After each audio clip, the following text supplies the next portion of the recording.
Well, hello and welcome to Marriage and Family Systems from Moody Bible Distance Learning. This is your fearless leader, Professor Jefferson M. Williams, coming to you from the remote location of Chenoa, Illinois, little town in the middle of Illinois, where it snows in March. So 8 weeks from now, it'll be warm, but right now, I want to say welcome to week 1.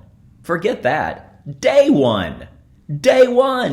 So this is going to be a great class. I promise you this is going to be very, very, very good for you to go through this material. Whether you are single, whether you are married for 30 years like Maxine and I, it's going to be very good because it's going to help you to minister to people in your life and eventually people in your ministry. And some of you are already there, so it's going to help you be better shepherds.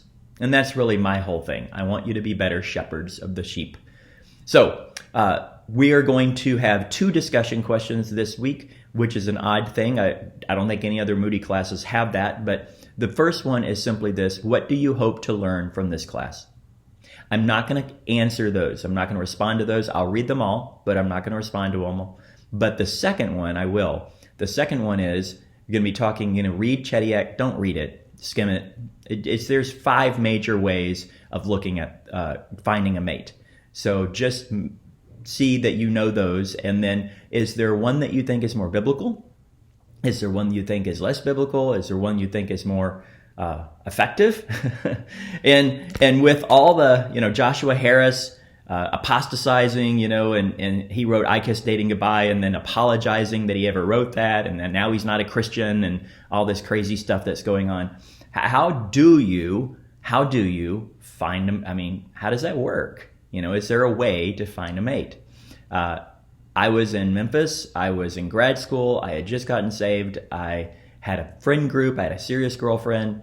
And I took a job in North Carolina at this little bitty children's home, like 300 people in the town, in the middle of the mountains.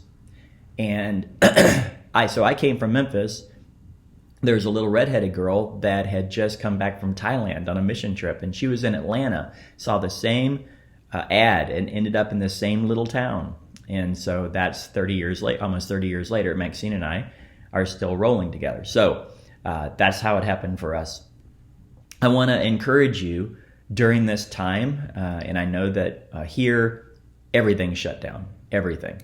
Schools and restaurants and gyms, and I mean, it's a little concerning, it's a little anxiety producing, and I want you to remember that God is in charge, He's on the throne. But the question of the week is, how is your church dealing with this? Are you meeting? Are you live streaming? Have you canceled? What's going on? I would love to hear that. I think that it's good for us. That'll be good for us to discuss. So that'll be in the cafe, Global Cafe. That question will be, and you can go and answer it there. All right. If you have any questions, comments, anything that you need, a prayer request, please let me know. So let's do this week together. Onward and upwards.